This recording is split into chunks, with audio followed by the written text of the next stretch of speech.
নিরাপত্তা নিশ্চয়তা দেওয়া হলে বাংলাদেশে ফিরে হত্যা ও দুর্নীতিসহ তার বিরুদ্ধে থাকা মামলাগুলোর বিচারের মুখোমুখি হতে প্রস্তুত বলে জানিয়েছেন আওয়ামী লীগের সাবেক সংসদ সদস্য ও ক্রিকেটার সাকিব আল হাসান।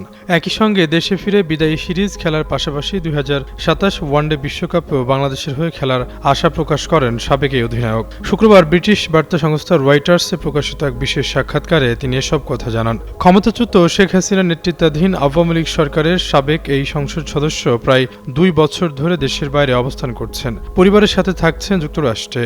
বর্তমানে শ্রীলঙ্কায় ফ্র্যাঞ্চাইজি ক্রিকেট খেলতে থাকা সাকিব আল হাসান ফোনে রয়টার্সকে বলেন, সরকারের কাছ থেকে যদি ছাড়পত্র পাই যে আমার নিরাপত্তা নিশ্চিত করা হবে, তাহলে আমি ফিরে যেতে, আদালতের বিচারের মুখোমুখি হতে এবং যা যা করার প্রয়োজন তার সবকিছু করতে রাজি আছি।